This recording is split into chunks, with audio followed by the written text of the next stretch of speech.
Welcome to the first edition, preview edition of the Kemp Sales podcast. I'm Doug, and I've got Rob Kemp of Kemp Sales with me. How are you doing? Yeah, I'm good, thank you very much. How do you like the kit? It's very professional, Doug. It's very fancy. Yeah. So I obviously won't get any of it working. And then we got to decide on a name for this thing. Well, we had some ideas before. We could. In the Loft was an option that came up. In the Loft. Yeah, we'll go for that. And then On the Dock or something like that when we're out and about. Oh, I don't know about that. That's too yachty. If it goes too yachty, it's just going to make me cringe. So yeah, this is just to tell everyone we've got a podcast coming. It'll be next year. I think it'll be the first one, realistically. Yeah, I think from my point of view with no London Boat Show, it's a bit weird not having that impetus at the beginning of the year, which is where we came up with a few ideas. Yeah, so we're doing our virtual boat show, and that'll be the second week of January. Yeah. So what's the vision of that? How's that going to work? I think the vision of it slightly come from the fact that ever since I left school and ended up working in a sailmaking company, I've never been at home in January. So the idea of having to take the Christmas decorations down, which would be an absolute first.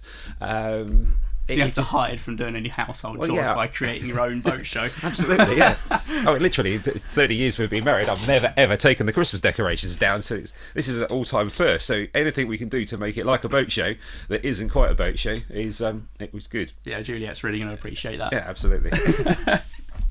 No, but the thought was, obviously London Boat Show is a great time of year for everybody to get together and also, come up, have a look around and get your stuff prepared, ready for the new season.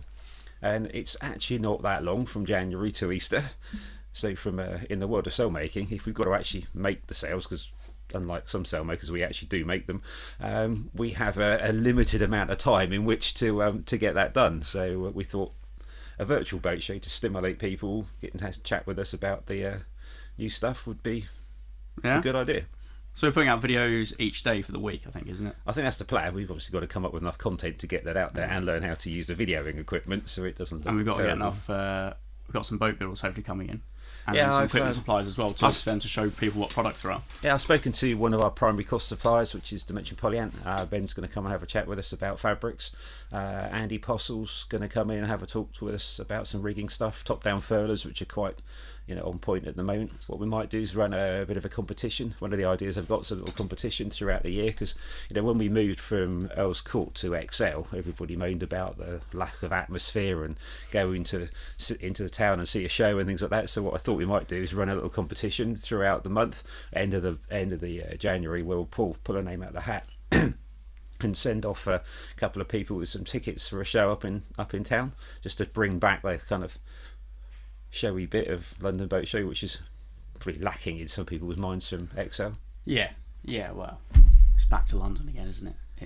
If you only go there. The same thing with the dinghy show. Every time it's like they have the opportunity to maybe try and move it somewhere else. Like, no, we're going back to London. Yeah, I mean, from my point of view, XL was great in terms of moving.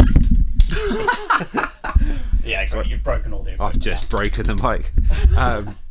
Sorry, going back to XL from Earl's Court, for me, XL was great because you go in there, it's a nice clean building, the access was easy, you could get in and out without too much problem, parking was plentiful, whereas Earl's Court had that great sort of feel about the place with the 2 stories and looking down in the pool, but it was a filthy building, and we always had to take at least one extra member of staff because we'd always get ill.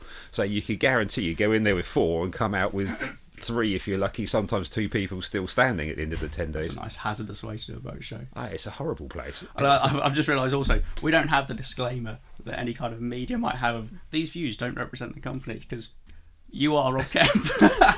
That's true, but it's a personal view. But it was a lovely place, and I used to go there pretty much when I was at school, because my parents used to help out with a couple of boat builders. So yeah, hopefully we'll have some more news on that coming soon. And that's it. That's our preview podcast. This isn't the first official podcast. This is the see how it goes and let everyone know there's a podcast coming. It'll be a bit longer and hopefully get some guests on. And we've got a lot of plans for next year, so it'll be pretty interesting.